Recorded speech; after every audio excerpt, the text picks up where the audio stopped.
At 7:42 on the morning of March 14, 1941, Beatrice Schilling stood on the tarmac at RAF Kenley watching a Hurricane pilot climb into his cockpit for what might be his final mission.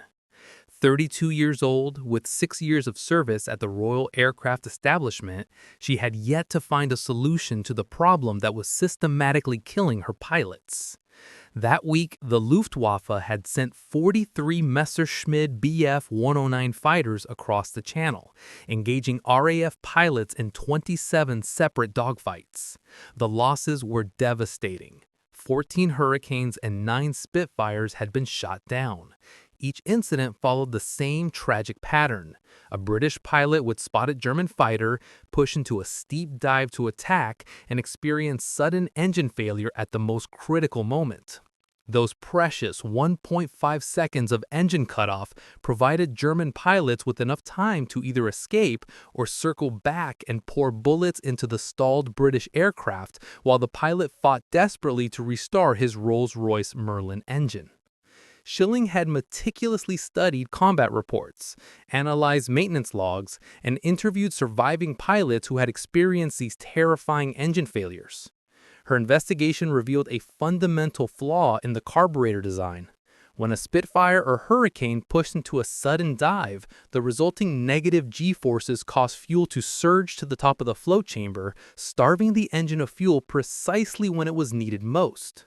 This simple physics problem had brutal consequences in aerial combat. The Germans faced no such issue because their Daimler-Benz engines utilized direct fuel injection systems, eliminating the carburetor flooding problem entirely. Bf 109 pilots could dive, climb, roll, and invert their aircraft without losing power for even a second, giving them a decisive tactical advantage in every engagement. British pilots were acutely aware of this vulnerability. German pilots ruthlessly exploited it, squadron commanders repeatedly reported it, and the Royal Air Force was bleeding experienced pilots faster than training schools could replace them. Schilling had dedicated 11 months to solving this problem, while engineering teams at Rolls-Royce worked on developing a pressured carburetor that would completely redesign the fuel delivery system. However, this proper solution wouldn't be ready until 1943 or possibly 1944, and the war wouldn't wait. The pilots certainly couldn't wait. Every morning, young men climbed into their Spitfires and Hurricanes, knowing their own engines might kill them before the Germans even got the chance. That morning, Squadron Leader Davies walked past Schilling toward his Hurricane. At 24 years old, with 41 combat missions and 3 confirmed kills, he had reported engine failure twice in the past month, both times during combat dives, surviving only through sheer luck and his extensive 3,000 hours of flight training. He nodded at Schilling, who nodded back, unaware she was the carburetor specialist from Farnborough. He probably assumed she was someone's secretary.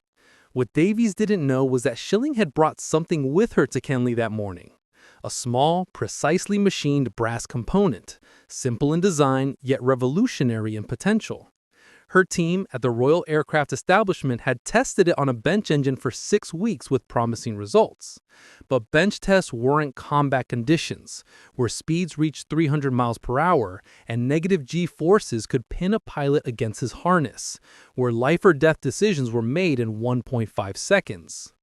Schilling walked to her Norton motorcycle where her leather satchel contained the brass restrictor and the plan that would either save the Royal Air Force or end her career at Farnborough. By noon, she would know which outcome awaited her.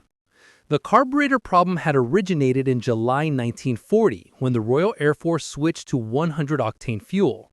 While this higher octane fuel provided more boost, allowing the Merlin engine to produce 1,310 horsepower instead of 1,100, and enabling the Spitfire Mark II to reach 370 miles per hour in level flight, fast enough to catch Messerschmitt 109s, the SU carburetor couldn't handle the negative G-forces that came with high-speed combat maneuvering.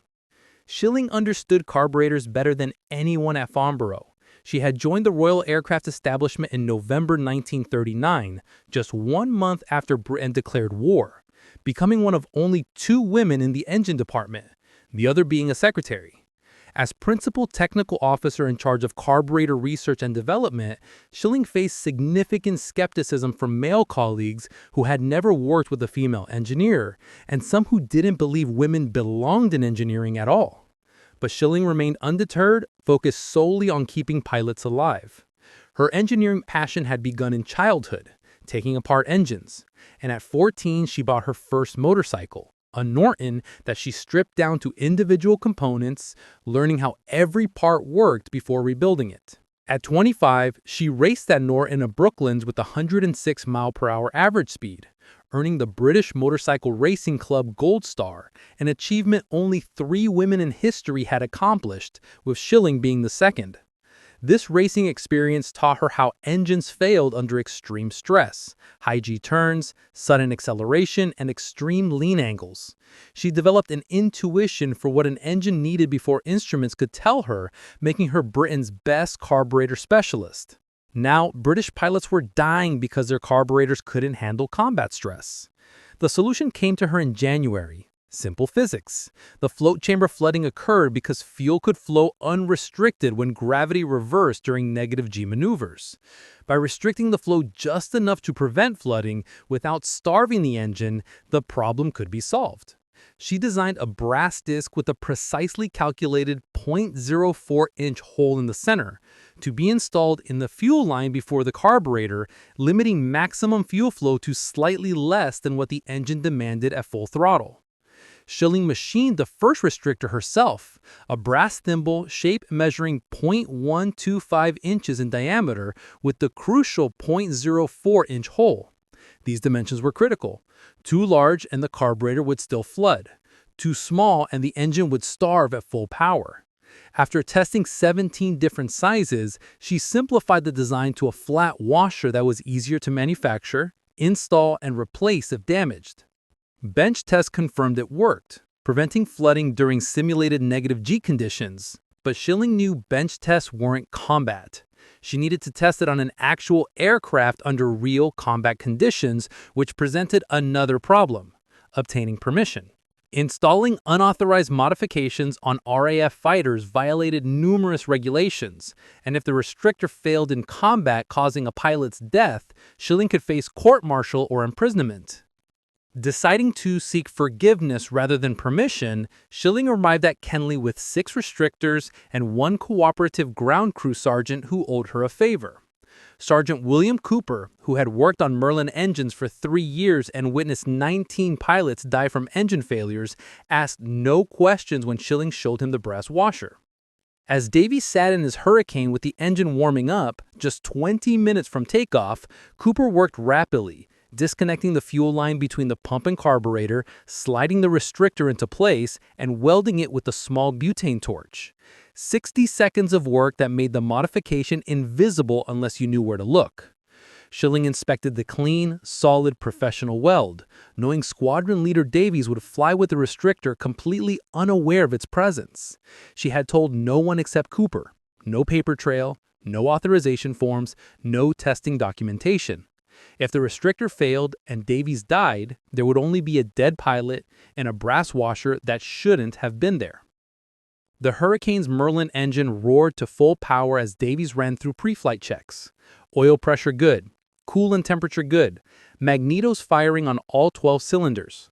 Releasing the brakes, the Hurricane rolled forward, gathered speed, and lifted off. Schilling watched it climb, 800 feet, 1,200 feet, 2,000 feet, then bank south toward the channel. Through her binoculars, she observed Davies climbing to 15,000 feet, joined by 2 more Hurricanes in standard patrol formation, flying toward Dungeness where German fighters had been active all week. If Davies encountered Messerschmitts, he would have to dive, and the restrictor would either work or it wouldn't. Schilling waited on the tarmac with Cooper, neither speaking as ground crew prepared 2 more Hurricanes for afternoon patrol. A fuel truck rumbled past, mechanics shouted technical jargon across the dispersal area, normal sounds of a fighter station at war that Schilling didn't hear, her mind consumed by calculating fuel flow rates. 0.04 inches, maximum flow at full throttle. Negative G duration, 1.5 seconds. The math worked perfectly, but math wasn't combat. 40 minutes passed, then an hour with radio silence from Davies' section, potentially meaning no enemy contact, intense engagement leaving no time to report, or Davies dead, his Hurricane scattered across a French field. At 0937, the radio crackled with the controller's voice announcing 3 Hurricanes inbound. 2 minutes out, Schilling raised her binoculars to see 3 dark shapes against the morning sky. All 3 aircraft returning with no losses. The Hurricanes entered the circuit, with Davies landing first, taxiing to dispersal, cutting the engine, and climbing out. Schilling approached him with shaking hands. She had designed bombs and tested engine modifications under laboratory conditions, but never installed an unauthorized modification and sent a pilot into combat to test it. Davies removed his helmet with an unusual smile. Pilots typically looked exhausted or haunted after combat patrols, but he appeared excited.